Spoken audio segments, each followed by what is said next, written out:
Vamos a abrir la palabra de Dios en el libro de Job.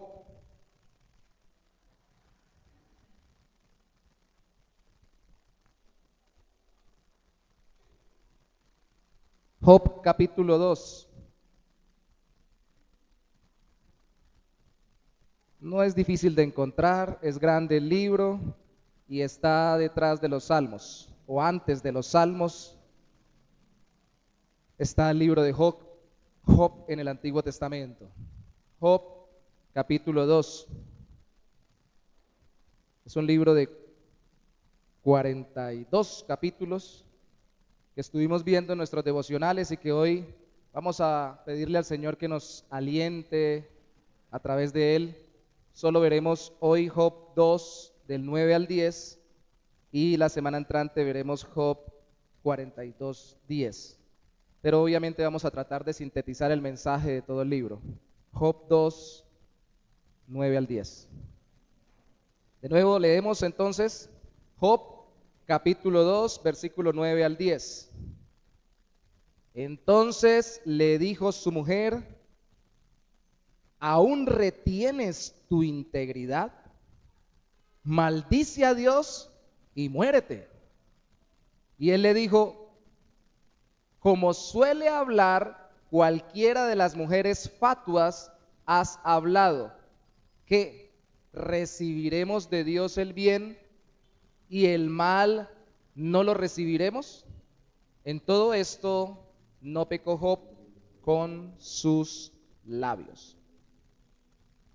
Nuestro tema de hoy es integridad en la adversidad. Ser íntegros en medio de las dificultades, por grandes, por duras que sean. Todo lo que está completo es íntegro. Hoy en día la palabra íntegro o integral está muy de moda, ¿no? Está entero, completo, no se le ha quitado ninguna parte.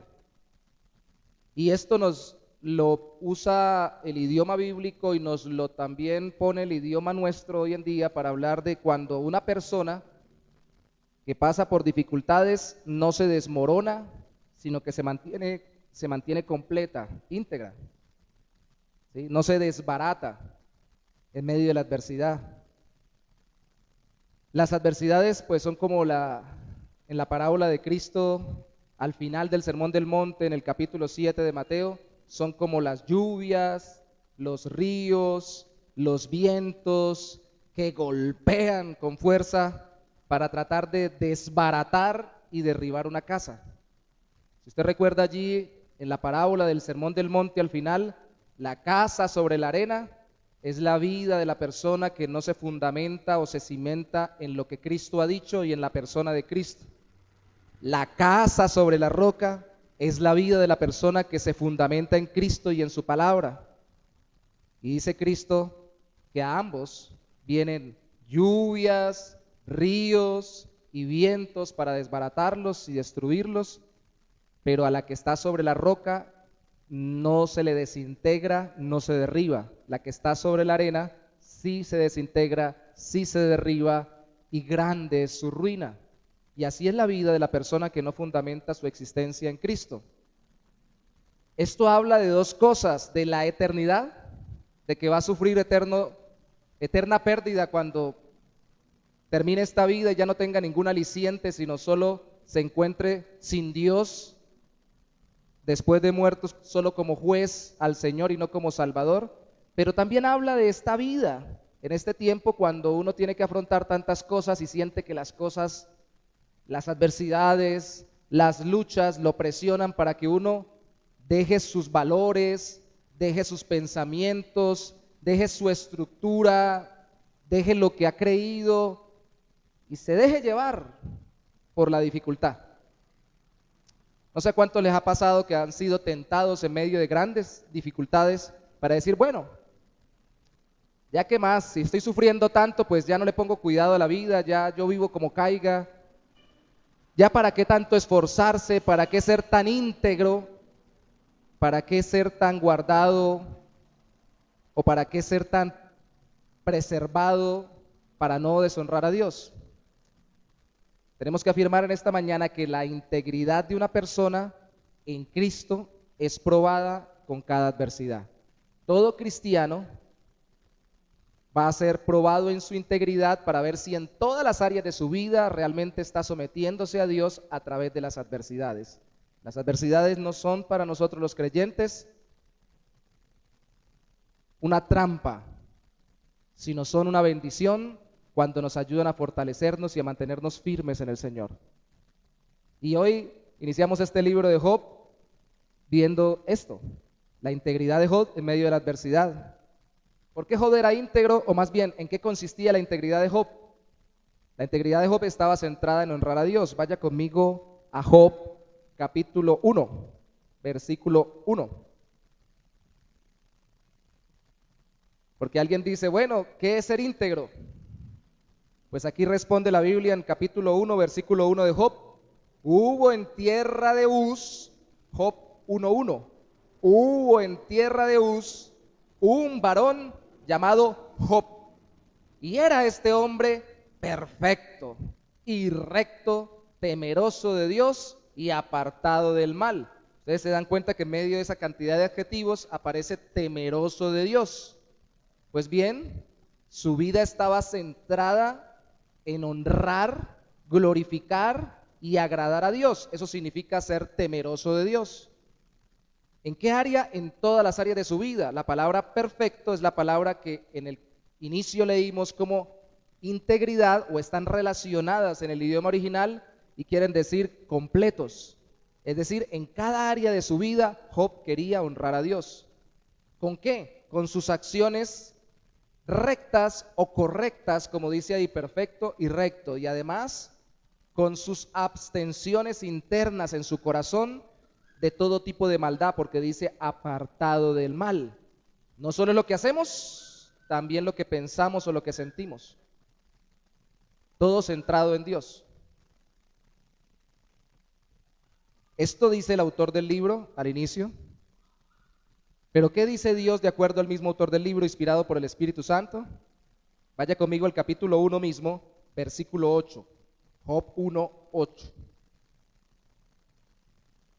Y Jehová le dijo a Satanás, antes de esto obviamente dice que Satanás se presentó entre los hijos de Dios, que simbolizarían muy seguramente a los ángeles, seres angelicales creados, y cuando se presentó ahí y le dijo que estaba dando vueltas, versículo 8, Jehová le dijo a Satanás, ¿no has considerado a mi siervo Job?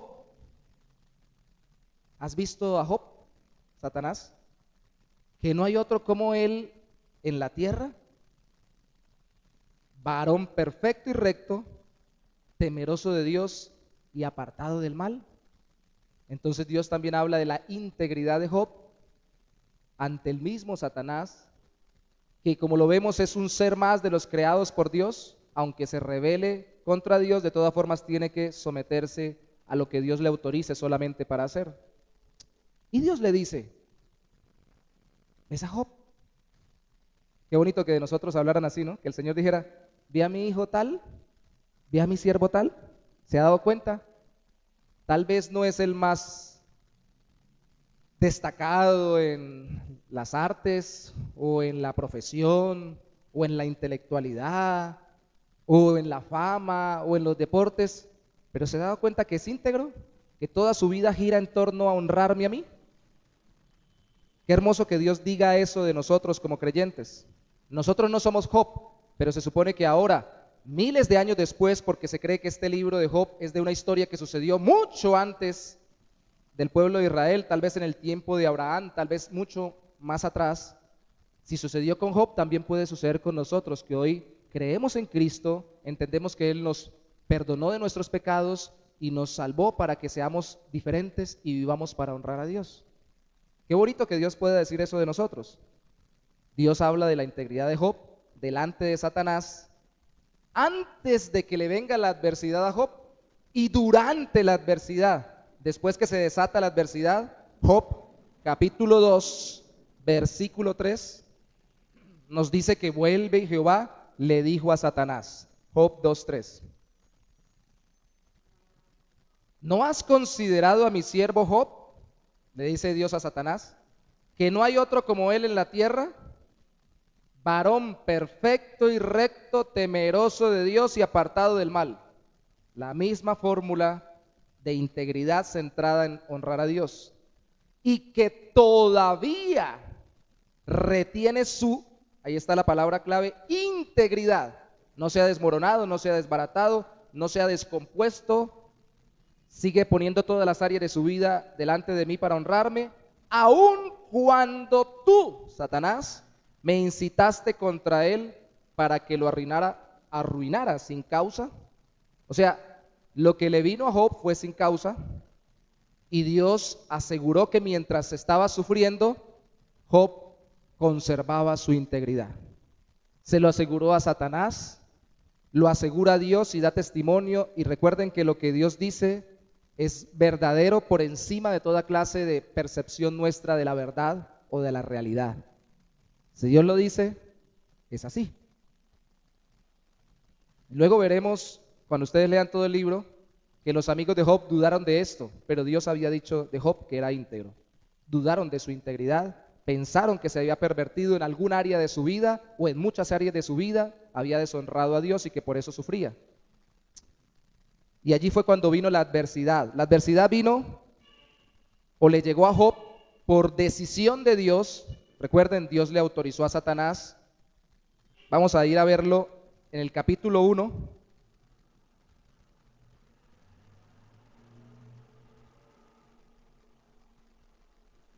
Versículo 12. Dijo Jehová a Satanás, 1:12, he aquí todo lo que tiene Job está en tu mano, Satanás. Yo voy a autorizar que tú lo toques. Solamente no pongas tu mano sobre él, es decir, trae adversidad alrededor de su vida, no propiamente en su cuerpo o en su ser. Y salió Satanás delante de Jehová. Entonces fue la adversidad por decisión de Dios. ¡Wow! Ya lo vamos a ver dentro de un momentico como un punto importante para nosotros poder afrontar la adversidad sin perder la integridad. Dios fue el que decidió que Job pasara por lo que pasó. Se lo autorizó a Satanás y entonces fue a través de la acción de Satanás que Job sufrió adversidad. Pero ¿qué buscaba Satanás? ¿Que Job conservara su integridad y glorificara a Dios? No, buscaba que perdiera su integridad y blasfemara o maldijera a Dios. ¿Cómo lo sabemos?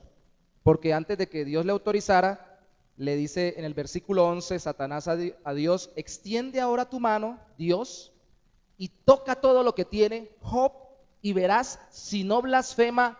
Otras versiones bíblicas traducen maldice, y es muy importante porque puede ser traducida así para conectarla con otra parte del texto. Verás si no maldice contra ti, en tu misma presencia. Se va a levantar y va a dejar de ser íntegro, y al contrario va a botar todo y va a decir, no sigo más nada, Dios, y me rebelo contra Dios y maldigo a Dios por dejarme sufrir tanto. Eso es lo que quería Satanás. Recuerde esto, por favor, es muy importante. Este era el objetivo del diablo, mientras que el objetivo de Dios era mostrar cuán íntegro era Job y cuánto lo quería honrar. El objetivo del diablo era desintegrar a Job y hacer que deshonrara y maldijera a Dios. Hay una lucha, ¿cierto? Hay una lucha espiritual, ¿sí o no? ¿En cuántas iglesias se habla de esa lucha espiritual de una forma tal que se le da tanta importancia al diablo que sin ignorar que es un agente de mal o de maldad y que puede tocar o dañar las vidas de las personas para que se rebelen contra Dios? Le dan tanta importancia al diablo que no terminan glorificando a Dios y se desintegran más aún, poniéndole tanta atención a Satanás. Usted ve el resto del libro y después del capítulo 2 ya el diablo no aparece. Aparecen solo los amigos, y alguien diría instrumentos del diablo, porque a Job lo trataron muy feo. Pero de todas formas, ya el diablo personificado no aparece. Solo aparece en el capítulo 1 trayéndole adversidades de qué tipo, y en el capítulo 2 trayéndole otra adversidad. La adversidad que vino sobre la vida de Job fue en forma de pérdida total. Pérdida total. No perdió un pedacito, sino perdió todo. ¿Qué perdió? ¿Qué fue todo lo que perdió? De los versículos 13 al 19 se nos dice que perdió ganados, empleados, camellos e hijos. ¿Y en cuánto tiempo lo perdió? En un solo día. Y alguien dice, pero es que yo vengo perdiendo plata desde hace 10 años. Job perdió todo en un solo día. Pero es que yo vengo perdiendo a mis hijos, uno se me fue, el otro falleció. Job los perdió todos en un solo día. En un solo día. Y no es lo mismo sufrir paulatinamente durante los años que sufrir intempestivamente de forma súbita en un solo día tantas calamidades. ¿O sí? Es lo mismo que por allá un tiempo perdí un negocio, por allá otro momento perdí un terrenito, por allá otra etapa de mi vida tuve una relación conflictiva con alguien, por allá un día se me fueron los hijos y uno de esos se me falleció, y por allá a que todo eso pase en un solo día, en un solo día, en un solo día, en un solo día, en un solo día. Y cuando usted lee, por favor, léalo en su casa, del versículo 13 al 19, el relato habla de mal moral, mal situacional, mal moral, mal situacional. ¿Qué quiere decir? Que unas cosas las perdió por un accidente, por una catástrofe, por un viento, como cuando murieron sus hijos con un viento que arrasó la casa, y otras cosas las perdió porque hubo unos ladrones, hubo unos asesinos, hubo gente. Mal situacional, circunstancias adversas, mal moral, personas que llegaban a hacer maldad. Igual, de todas formas, lo había autorizado Dios. Cosa tan tremenda, ¿no? Hoy el sermón no está muy motivador. Hermanos, con esto, ¿qué queremos decir? En este mundo, dijo Cristo, tendréis aflicción. Lo que pasa es que no todos tenemos la misma dosificación en el mismo momento. No es lo mismo tomarse una pastilla de liberación lenta cada 24 horas para un tratamiento a que tomarse una cada 8 horas. No es lo mismo pasar una dificultad cada determinado tiempo que pasarla todos los días. Y no es lo mismo pasar muchas dificultades en toda la vida que sufrirlas en un corto lapso de tiempo. En estos días, por eso toqué el libro también, y por eso mañana vamos a centrarnos en hacer, aunque sea unas pinceladas de lo que sería un taller de consejería, mañana y el siguiente fin de semana, para que empecemos a entendernos un poquito más cómo funcionamos cuando sufrimos, y para que tratemos de entender a la persona que sufre y saberla aconsejar. Porque, hermanos, no es lo mismo que alguien me llegue y me diga, a mí no me quiere mi esposa, a que otra persona me llegue y me diga, a mí me abandonaron mis hijos, a que otra persona me llegue y me diga, mi patrón me quiere echar, y a que otra persona me diga, tengo un problema que me están persiguiendo para matarme, a que una sola persona llegue y me diga las 4 cosas. ¿Qué haría usted para aconsejarlo?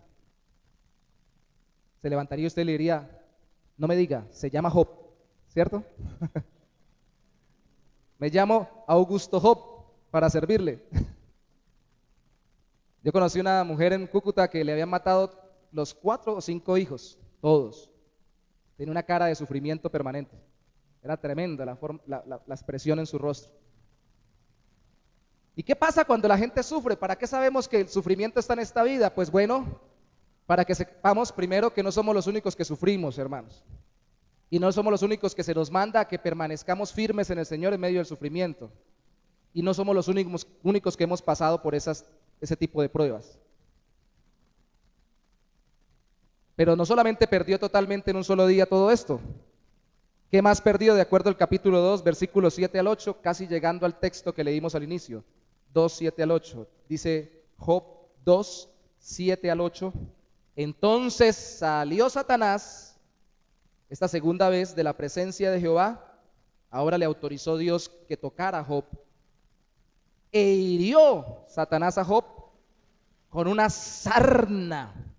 Y lo quiero poner así como con el sentido propio para ver si usted se imagina eso en su piel. Una sarna maligna. ¡Wow! Desde la planta del pie hasta la coronilla de la cabeza. Y tomaba Job un tiesto para rascarse con él y estaba sentado en medio de ceniza. O sea, la piquiña era impresionante. Y más adelante en otro texto bíblico, el mismo Job nos da a entender como si se le cayeran los pedazos de piel y le quedaran al descubierto las partes internas de sus músculos y hasta sus huesos o sus coyunturas. No estamos acá hablando de un sarpullido o una especie de alergia pequeñita. Alguien dijo alguna vez, desde que yo estaba pequeño lo he escuchado, los ricos sufren de sarpullidos o alergia, los pobres de sarna. Nosotros nos da sarna. Pues hermanos, la palabra sarna aparece allí porque tiene en la traducción una especial motivación, y es que nosotros entendamos que esto era bastante doloroso y terrible. Algunos han dicho que lo que tenía era lepra, porque ustedes saben que la lepra hasta hace años atrás, pero hace dos generaciones, si no estoy mal, se descubrió el bacilo de Hansen, se le llamó así por el que lo descubrió, se elaboró un tratamiento, se desarrolla durante un año, en ese tiempo, ahora creo que ya son 6 meses u 8 meses nada más el tratamiento, a la mitad del tratamiento ya usted no lo transmite. Yo tuve hasta una compañera en la universidad cuando estudiaba enfermería que tuvo lepra, y aún hoy en día el estigma sigue, porque cuando me la encontré una vez le dije, uy, ¿qué ha hecho? Le dije, no, estuve ausente del medio, porque ellos sí se graduaron, yo no me gradué, yo empecé a trabajar como visitador médico, pero yo estaba en el medio y me los encontraba haciendo las prácticas. Yo le dije, ¿por qué se ausentó? Y me dijo, tuvo una enfermedad. Y le pregunté, ¿y qué sufrió? No quiero decir. ¿Pero qué? ¿SIDA? ¿VIH? ¿Qué tiene? ¿Por qué no cuenta?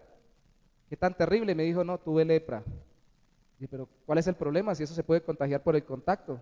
Como enfermedad profesional, si usted lidia con un paciente de pronto, o un descuido o alguna situación específica y puede que se contagie.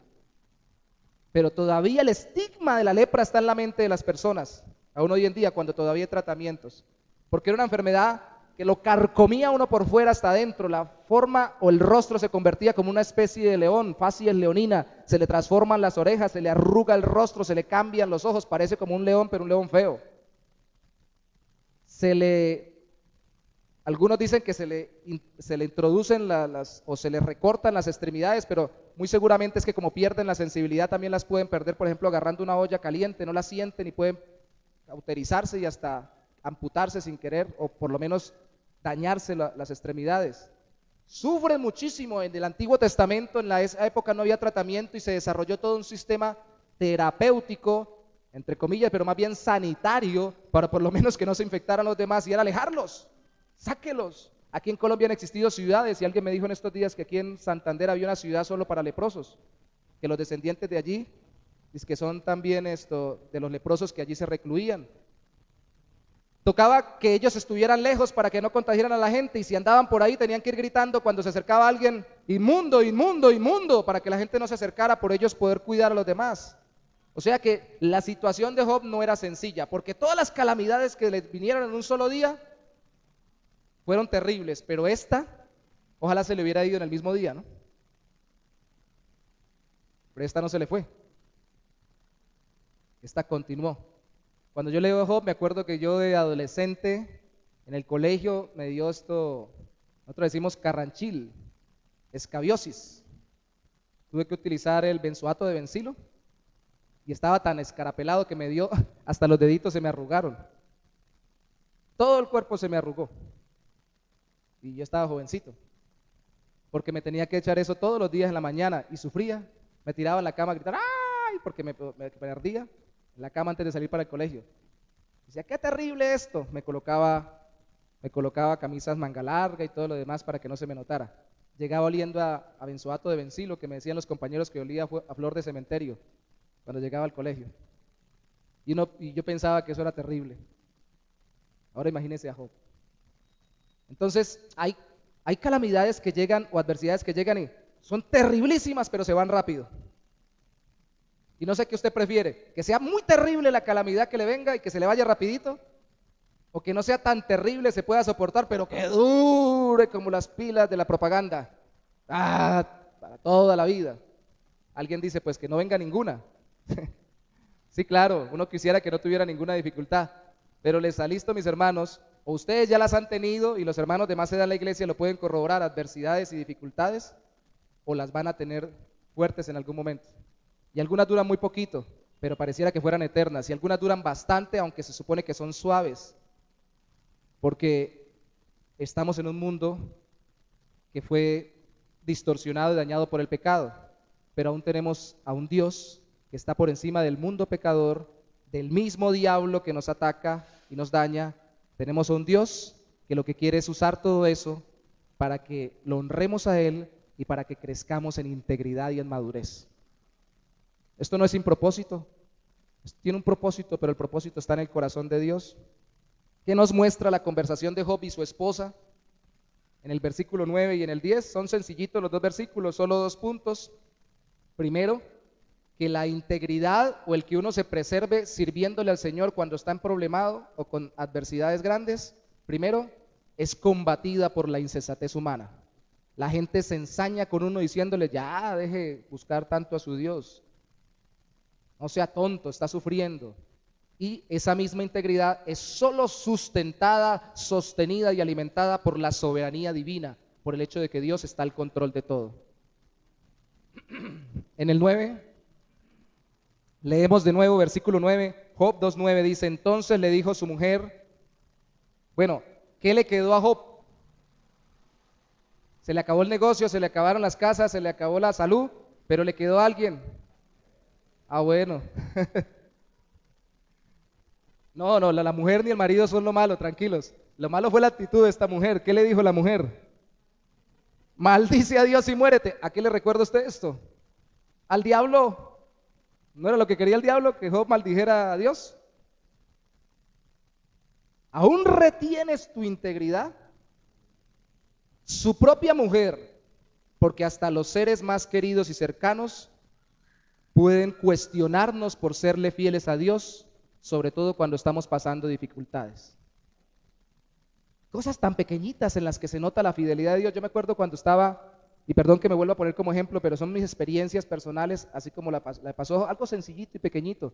Estaba yo estudiando en la universidad, tenía que ir a un ensayo, creo que en ese tiempo era de música en la iglesia, tocaba el bajo, estaba aprendiendo, todavía no he aprendido, tengo que ir aprendiendo, pero tocaba el bajo.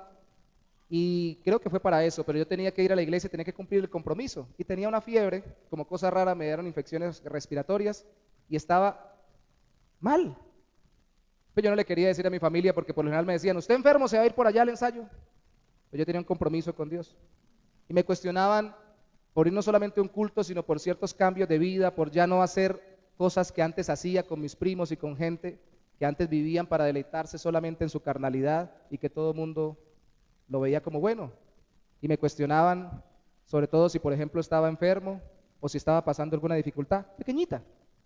Ahora, son personas cercanas, y es que los seres queridos a uno cuando le dicen algo y lo cuestionan, y sobre todo si se acerca y le dicen, ¿usted cree en Dios? Y usted le ora a Dios, y usted no dice que es cristiano, y usted por qué pasa las dificultades, y por qué tiene las necesidades, y dónde está su Dios. Y a veces lastimosamente dentro de la familia de Dios, entre nosotros también nos cuestionamos, ¿y qué pasó, hermano? Pero usted le decía que oraba, yo sí oro, y empieza el cuestionamiento. Los cuestionamientos de los cercanos duelen mucho, porque estamos sufriendo y estamos tratando de serle fieles a Dios, y no nos ayuda mucho que nos critiquen por tratar de serle fiel a Dios en medio de la dificultad. Que eso es lo que hicieron los amigos de Job. Lea los capítulos del 3 hasta el 38 por allá, y se da cuenta que 3 veces cada uno de los 3 amigos lo que hicieron fue decirle, pero ¿qué pasa, Job? Usted tiene que tener algún pecado oculto. Ay, Job, ¿usted qué le pasa? Usted no es íntegro. Usted lo cuestionaron y eran amigos cercanos. Pero con su mujer no pasó lo que con los amigos. Él preservó su integridad aún con la esposa,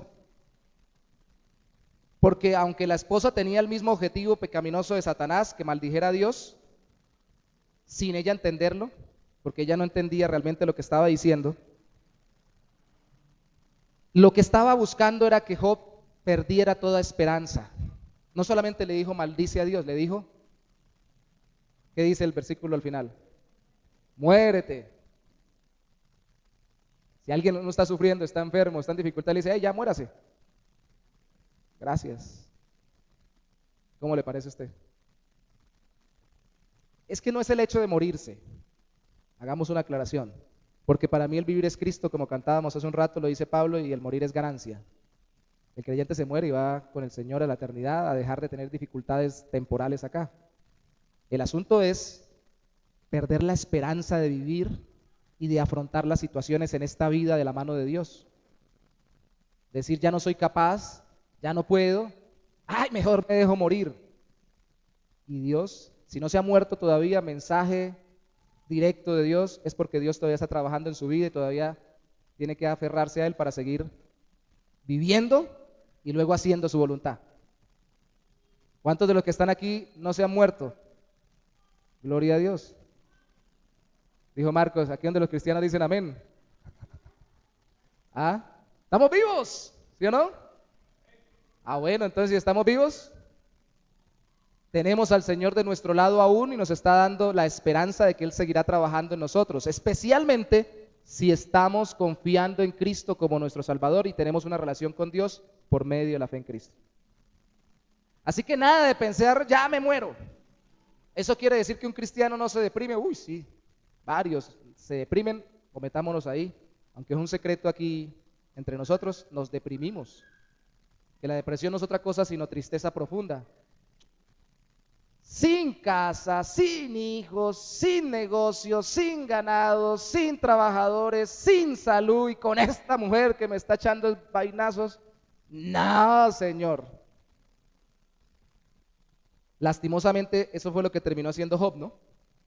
A pesar de que no maldijo directa o abiertamente a Job, mire el capítulo 3, versículo 1, me voy a saltar la parte final para decirle de una vez. Capítulo 3, versículo 1 dice, después de todo esto, o después de esto, abrió Job su boca y maldijo su día y exclamó y se soltó. ¿Qué quiere decir maldijo su día? No solamente el día ese, sino al parecer su nacimiento, el día en que nació. Mejor me hubieran abortado, mejor no hubiera nacido. A mí me parece estarme escuchando a mí mismo cuando era niño o adolescente. Mejor me muriera, mejor no hubiera nacido. ¿A cuántos adolescentes usted ha escuchado en medio de una crisis así, no? ¿Soy el único yo? ¿Y para qué? ¿Yo acaso pedí venir al mundo? Le gritan a los papás. ¿Y usted que se puso ahí a hacerlo a uno? ¿Yo acaso dije que me trajera? ¿Sí o no? Y a veces los adolescentes de 30 y pico, 40 y pico, 50 y pico, todavía gritamos, ¿y para qué vine al mundo? Y 60 y pico, y así vamos en picos y picos y picos. ¿Para sufrir? ¿A qué viene uno a esta vida? A sufrir y sufrir y sufrir. Mire una cosa, luego la otra, luego la otra, luego la otra. Lo que falta es que pase y me orine un perro. Se pone uno dramático, ¿no? ¿Qué está sufriendo? No maldijo a Dios directamente, pero empezó a maldecir todo lo que encontraba, y lo primero que encontró para no ser grosero con nadie y no maldecir a Dios fue maldecirse a sí mismo. Ah, muchacho este. Y pasa con los creyentes muy fieles, hermanos, yo quiero decir esto, los creyentes cuando somos muy fieles al Señor o cuando estamos queriendo caminar en fidelidad, en integridad, que no queremos ofender a nadie, a veces no lanzamos el látigo de la crítica contra los demás, a veces sí lo hacemos, pero nos abstenemos y no hablamos directamente contra Dios, pero sí empezamos a darnos duro a nosotros mismos. Yo que sí soy torpe, ¿qué tal? Y empieza uno a criticarse, a renegar de lo que hace, lo que no hace, lo que tiene, lo que no tiene. A hablar mal de uno mismo, a renegar de su propia vida. Ya que con estas piernas que Dios me dio tan flaquitas y este cuerpo, esta cabezota, este pelo que me crece, esta nariz anchota, esta bocota que se me salen los dientes, y empieza uno a criticarse uno mismo. Por eso es que me pasa lo que me pasa. Al contrario, estas piernitas me han salido buenas, delgaditas y no se me han partido. Hermanos, empezamos a ver tantas cosas malas en nosotros cuando estamos sufriendo, porque no queremos maldecir a Dios los creyentes verdaderos, pero esta mujer, la mujer de Job, versículo 10, dice Job, como suele hablar cualquiera de las mujeres fatuas, no le vamos a poner una palabra muy fuerte que utilizamos hoy para que no pensemos que la estaba insultando, aunque al final sí. Fatuas, has hablado. ¿Qué quiere decir? Has hablado como una insensata, como cualquier persona del mundo ahí que no tiene entendimiento, que no piensa si Dios está obrando en la vida de ella, si hay algún propósito de Dios en esto. Y le está explicando él a ella y él es el que está sufriendo. ¿Qué pasa, mujer? Póngale cabeza. Piense qué es lo que quiere Dios hacer con mi vida, con nuestra familia. ¿Qué estará pasando con nosotros? Reflexionemos a dónde nos quiere dirigir el Señor, qué está pasando. No vamos a, lo dice ahí después, no vamos a recibir de Dios el bien y el mal no lo recibiremos. Yo quiero decirle que esto no le pasó, antes de entrar en este punto final, solo a la mujer de Job, con Job, que no aparece el nombre de ella, le pasó a uno de los discípulos de Jesús con Jesús. ¿Cuál discípulo? Damos el opinómetro. También se le vino y le dio a entender con sus palabras que tenía que abandonar la voluntad del Padre y fue instrumento de Satanás para que se rebelara en contra del Padre Celestial Jesús y no muriera por nosotros en la cruz. ¿Quién fue ese amigo? Pedro.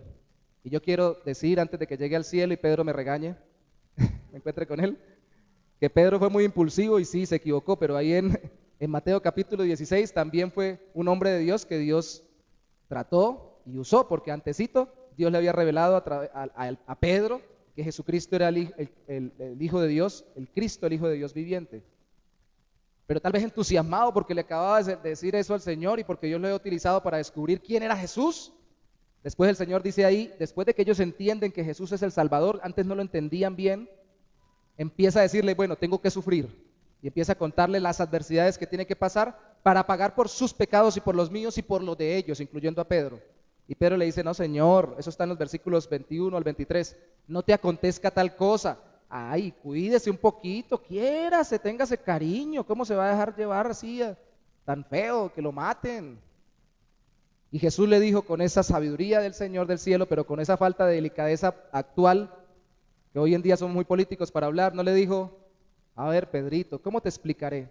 Tu postura me parece muy interesante, déjame te pongo en perspectiva. No le dijo así, le dijo, aléjate de mí, Satanás. Muy directo, ¿no? Vio en Pedro el instrumento del diablo como lo fue en la mujer de Job, el instrumento de Satanás contra el mismo Job. Pone las cosas o la mira en las cosas de los hombres, no en las cosas de Dios. Piensas en simplemente no sufrir, como todo ser humano piensa en no sufrir, y pierde la perspectiva más alta. Sufrimos aquí abajo, aquí arriba hay una cuestión espiritual, demonios, Satanás y todo lo demás, no nos vamos a entretener con ellos, pero por encima de todo está Dios y su plan. ¿Qué quiere Dios hacer aquí? Y yo voy a rechazar el plan de Dios, así está metido Satanás en medio para hacerme sufrir. No, Señor. No, Pedrito, así piensa todo el mundo, así que lo que tengo que sufrir, lo tengo que sufrir. Y eso no fue fácil porque él tuvo que orar, Señor, yo no quiero sufrir. Ustedes lo saben en el Getsemaní. Pero si es posible, pasa de mí esta copa. No es que tuviera complejo de masoquista. Jesucristo era un ser humano perfecto. Ese sí le cabe la palabra perfecto, no por integridad o madurez, sino por total libertad de pecado. Ni lo tuvo ni lo practicó el pecado. Y aunque era perfecto, como ser humano, no quería sufrir. Pero sí quería sufrir. Ya se puso raro el sermón. No quería sufrir porque era ser humano, pero sí quería sufrir para glorificar a Dios y salvarnos de la condenación eterna. Como cuando uno sabe que esto que voy a pasar, lo voy a pasar en el nombre del Señor por el bien de mis hijos, el bien de mi esposo, de mi esposa, el bien de la iglesia, la honra de Cristo, la extensión del reino de los cielos. Tengo que incomodarme. Hermanos, hoy en día prácticamente sufrir es incomodarse. Casi que le dicen a uno en consejería, estoy sufriendo tanto. ¿Por qué? Cuénteme, no me puedo levantar tan temprano. Sufro. Entonces uno dice, bueno, hermano, está bien, pero es su sufrimiento. Y en consejería uno tiene que decir, listo, está bien, está sufriendo, porque es su sufrimiento. Pero veámoslo en perspectiva. Otros tienen mayores sufrimientos cuando se comparan objetivamente, no subjetivamente. Recuerden algo, en consejería, lo veremos mañana un poquito, cuando llega la persona y me dice que está sufriendo por algo que a otros no le deje sufrimiento, de todas formas tengo que entenderlo porque él está sufriendo en eso. Realmente está sufriendo. Y vemos que la mujer de Job estaba sufriendo más en ese momento que Job. Estaba sufriendo porque su marido estaba mal, porque se le estaba cayendo la piel, porque se veía terrible, seguramente olía fétido. Y le dijo, ay, ya muérase mejor. Y en su sufrimiento interno, que no era el sufrimiento de él, porque no era la carne de ella, mejor que se muera. ¿No lo han dicho las personas así? Porque hoy en día se habla de la eutanasia o del aborto. Ay, yo no quiero sufrir con este embarazo que me trunca la vida, mejor que se muera. Ay, esa persona que está sufriendo tanto, mejor que se muera. Con eso nos quita el problema de encima de estarla cuidando. Y no lo decimos ni de los animales, ¿no? Ay, el perrito está sufriendo, páguele médico al perrito y llévelo al especialista. Pero al viejito de la casa, que se muera. ¿Vemos la perspectiva? La pérdida de esperanza la pueden traer personas muy cercanas. La pregunta es, ¿usted se ha visto alguna vez así de cuestionado, como Pedro cuestionó a Jesús, como la mujer de Job cuestionó a Job?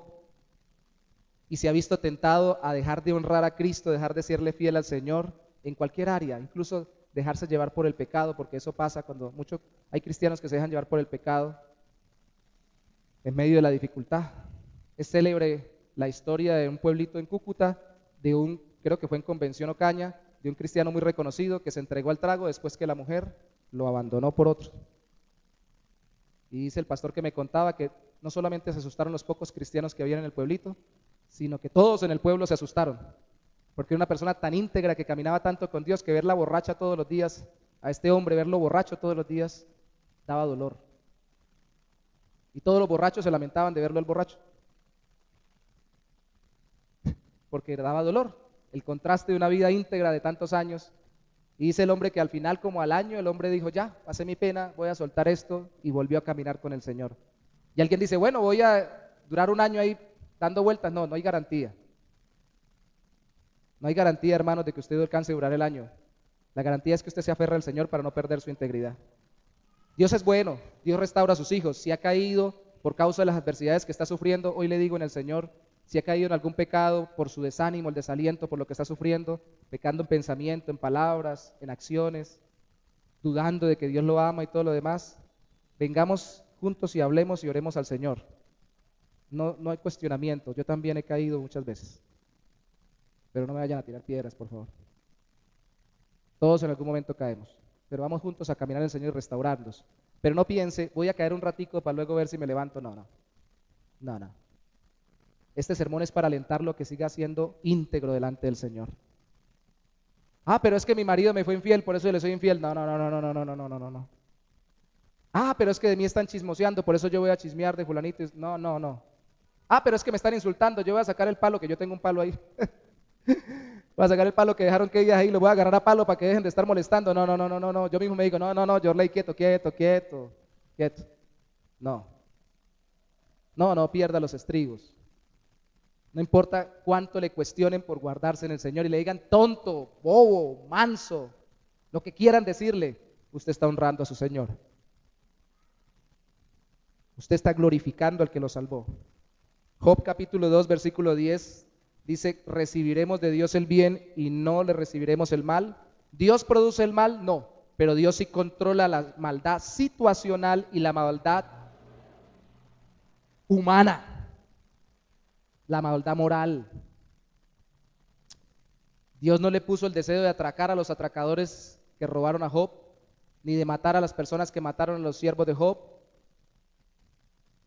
pero Dios sí estaba al control de todo eso con un propósito: bendecir más grandemente a Job de lo que había sido bendecido antes. Entonces, si Dios lo permite, entonces Dios también está al control de lo malo que nos pasa. Piénselo, hermano, esto es muy importante, no solamente saber que van a combatir nuestra integridad en el Señor, sino que también tenemos que, si queremos permanecer íntegros, sustentar el guardarnos para el Señor en el hecho de que Dios es soberano y está al control de todo. Y que muchas veces, como Job, no entenderemos por qué, pero que Él sigue estando al control de todo. Si no, no vamos a tener la oportunidad en este mundo que va y viene.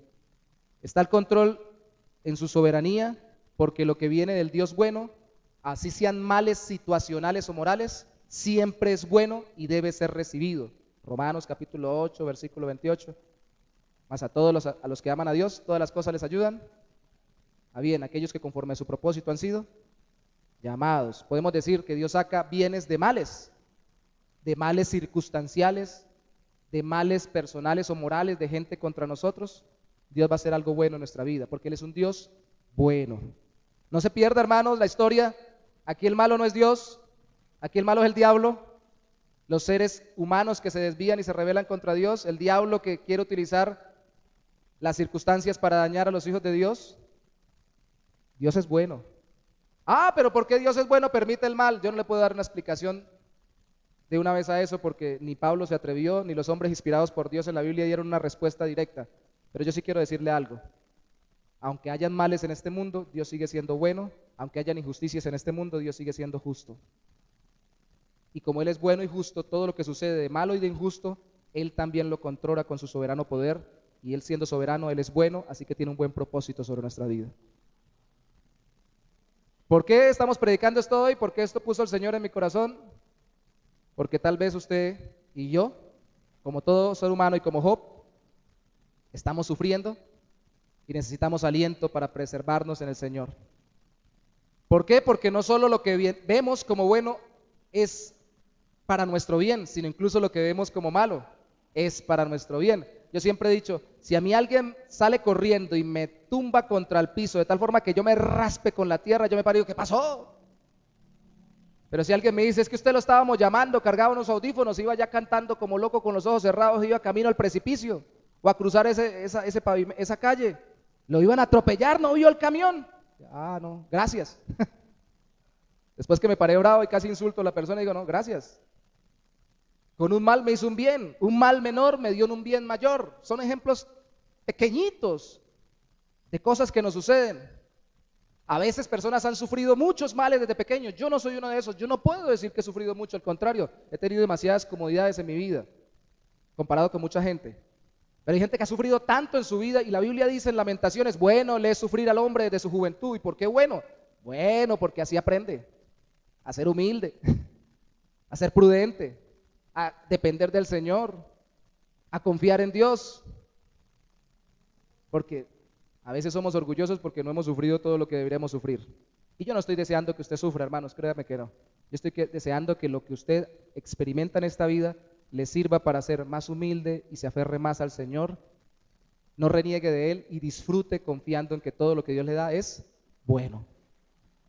Es bueno, porque Dios sabe que nos es bueno a nosotros y lo envía soberanamente. Y aquí caemos en el Evangelio. ¿Usted pensaba de verdad, cuando creció y empezó a tener entendimiento, que lo mejor que podía haberle dado Dios en la vida, aún antes de que pensara en Dios, que lo mejor que podía haber tenido en la vida era que un hijo de Dios se hiciera hombre, viviera aquí perfectamente y muriera por mí?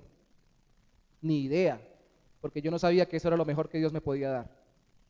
Ni idea. Usted y yo no tenemos ni idea de qué es lo mejor o lo más bueno para nosotros a cabalidad. ¿Por qué? Porque sabemos que lo mejor que nos pudo dar Dios, de acuerdo a la Biblia, es su Hijo Jesucristo.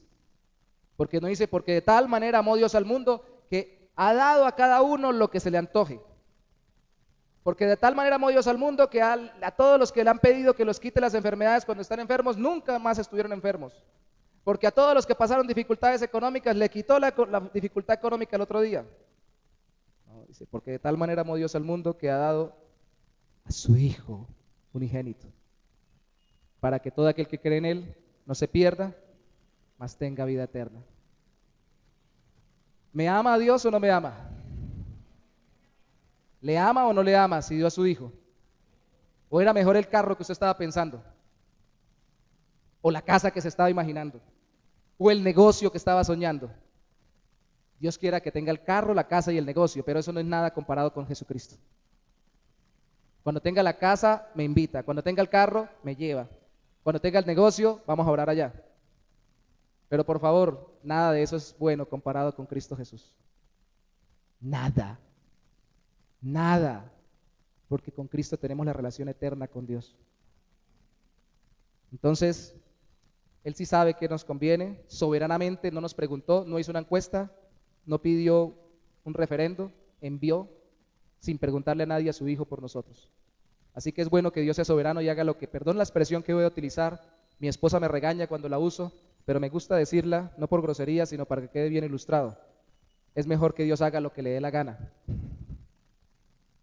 que actúe soberanamente, que sea como dice el término en el griego, en el Nuevo Testamento, en Apocalipsis, el déspota del universo, porque hoy en día déspota es alguien malo, pero Dios siendo déspota, o sea, haciendo lo que se le dé la gana, es bueno, porque sus intenciones son buenas.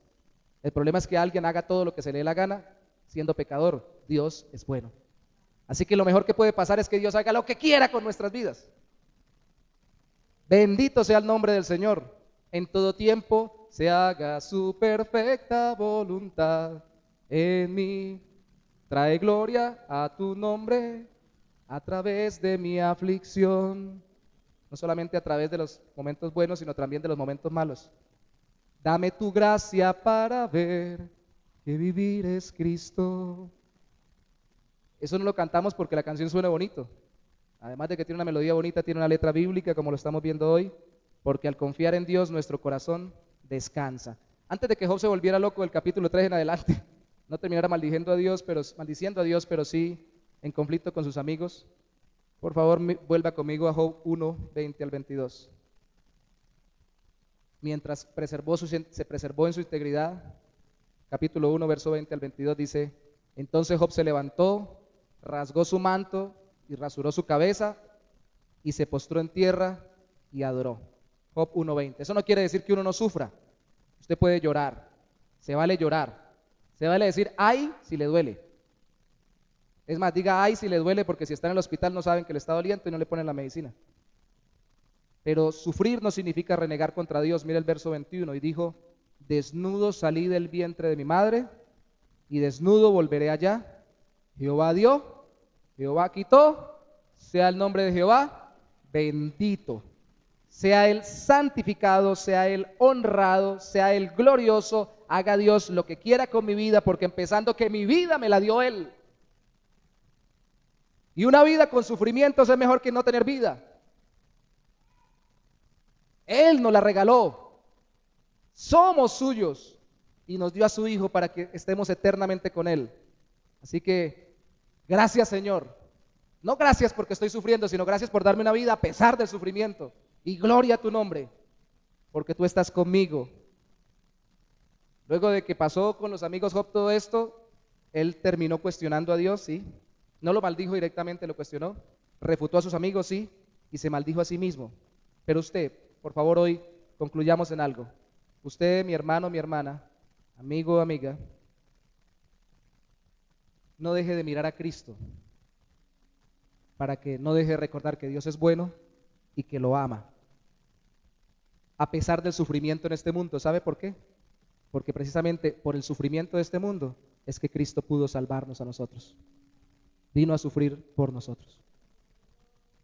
Así que dele gloria a Él, hónrelo, guarde su corazón, búsquelo en oración, busque consejería, lea la palabra, mire los ejemplos de hombres de Dios que se sostuvieron en Dios en medio de la dificultad, y guarde su corazón sobre toda cosa guardada para honrar al Señor.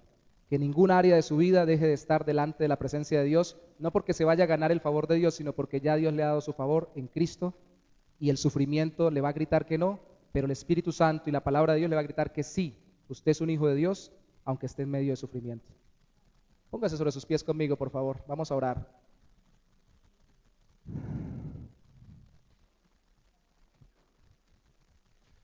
Yo quisiera que en esta mañana, aún no esté tarde, piense concretamente en las adversidades que está pasando usted. No importa que para el vecino de al lado, para su familia no sean adversidades reales, para usted lo son. Sufrimientos que hay en su corazón. A veces sufrimos por lo que nos pasó, a veces sufrimos por lo que nos está pasando, y a veces sufrimos lamentablemente por lo que pensamos que nos pasará. Temores del futuro. Ninguno de los acontecimientos pasados, presentes ni futuros se escapa de la mano del Dios eterno. Así que ore conmigo pidiéndole al Señor que le guarde su corazón de dejarse llevar por el sufrimiento y más bien sea conducido de la mano del Señor en medio del valle de sombra de muerte, recibiendo aliento de su buen pastor Jesucristo. Señor, cuánto sufre tu pueblo, Señor, en medio de este mundo, pero cuánto más sufrió tu Hijo, que hasta tu aborrecimiento y tu juicio tuvo que recibir sobre él para salvarnos.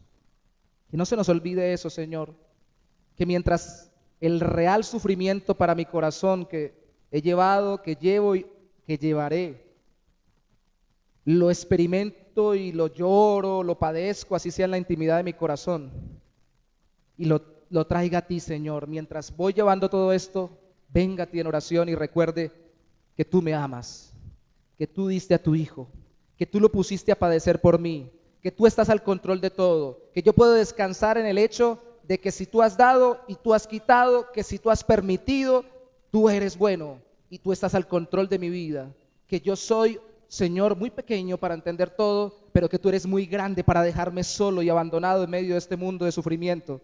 Satanás es demasiado grande para mí, sus demonios demasiado fuertes para nosotros los seres humanos, pero tú eres más grande que él y él no se puede mover y el mundo espiritual no me puede dañar sino hasta donde tú lo permitas, y siempre, siempre para fortalecerme y hacerme vencedor en el nombre de Cristo. Ayuda a mis hermanos, ayuda a mis hermanas que están pasando dificultades económicas, financieras, escasez, a recordar que tú has provisto a Cristo antes de proveerme el dinero para pagar mi mensualidad, para pagar mi arriendo, para pagar mi comida, que ya me proveíste o me diste a tu propio Hijo, Señor, el tesoro de los cielos. ¿Cómo no me vas a dar con Él todas las cosas? Dice tu palabra en Romanos. Ayúdame a entender, Señor, que ese conflicto con personas que me aman, que me critican, que me ofenden, que me dañan, que me subestiman o que en su corazón me idolatran para luego caérmele del pedestal y que me cuestionen y me juzguen, esas personas igual que yo necesitan a Cristo. Y yo necesito aferrarme a Jesús porque ellos, igual que yo, somos falibles, pecamos y erramos. Señor, no me permitas ver tanto el sufrimiento en el mundo, que mi mirada esté puesta en el Salvador que sufrió por mí. Y haz lo mismo con cada uno de mis hermanos, Señor, en esta mañana. Te lo pedimos con todo nuestro corazón y te damos gloria y te damos gracias. En el nombre precioso de Jesús. Amén y amén.